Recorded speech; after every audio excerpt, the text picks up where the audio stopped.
Welcome to our channel, where every week we bring to you a new synthetic tale read to you by AI. Each story filled with twists and turns, excitement and adventure. Whether you're in the mood for a heartwarming romance, a spine-tingling thriller, or a magical fantasy, we've got you covered.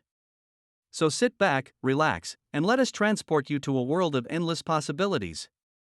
Our first story begins now. The House of Horrors.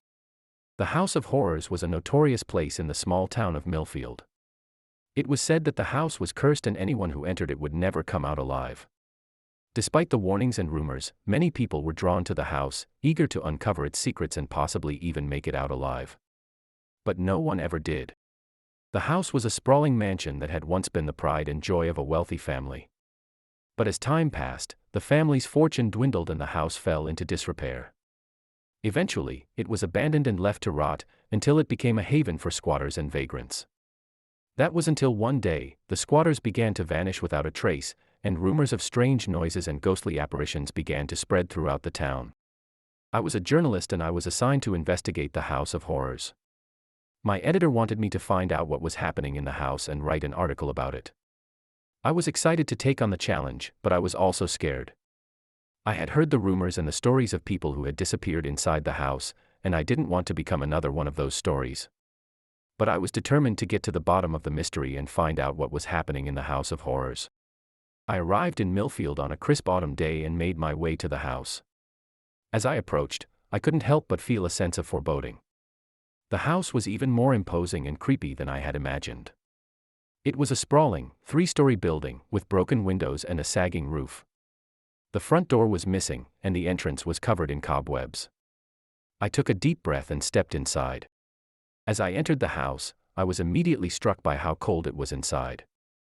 The air was damp and musty, and I could feel a chill running down my spine. The hallway was dark and narrow, and I could hear the sound of creaking floorboards as I made my way deeper into the house. I felt like I was being watched, and I couldn't shake the feeling that something was lurking in the shadows. I continued down the hallway, looking for any signs of life. The first room I entered was the living room. It was a large, open space with a fireplace in the center. The fireplace was filled with ashes and soot, and the walls were covered in grime and cobwebs. I felt a sense of unease as I looked around the room, and I couldn't shake the feeling that something was hiding in the shadows. I continued my search, exploring the rest of the first floor. I entered the kitchen and saw that it was covered in filth and grime. The cabinets were empty and the appliances were rusted and broken. I felt a sense of dread as I looked around the room, and I couldn't shake the feeling that I was being watched. As I made my way up to the second floor, I noticed that the stairs were creaky and unsteady. I felt like I was walking on a tightrope, and I was afraid that I would fall at any moment. I entered the first room on the second floor and found that it was a bedroom. The bed was unmade and the sheets were torn and covered in dirt. The room was musty and damp, and I felt a sense of fear as I looked around. I continued my search, exploring the rest of the second floor. I entered another bedroom, and this one was even more terrifying than the first. The walls were covered in strange symbols and markings, and there was a pentagram drawn on the floor in what appeared to be blood. I felt a shiver run down my spine as I realized that I was standing in the middle of a satanic ritual room. I quickly backed out of the room and continued my search, determined to find the source of the mysterious disappearances. I entered a third bedroom and was relieved to find that it was empty.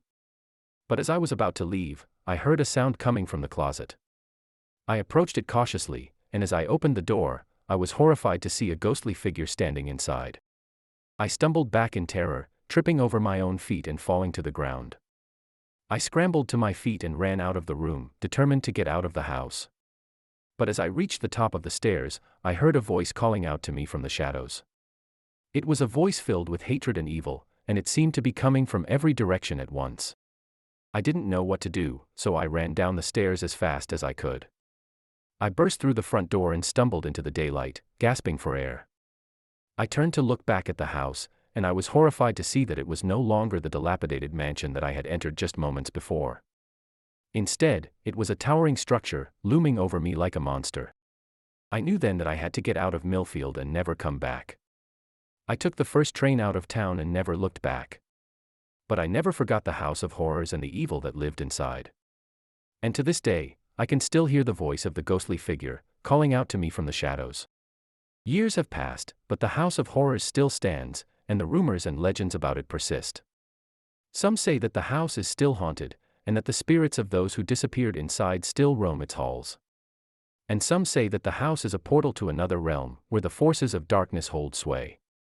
Whatever the truth may be, one thing is certain: the House of Horrors is a place that should be avoided at all costs, lest you become the next victim of its dark and sinister secrets.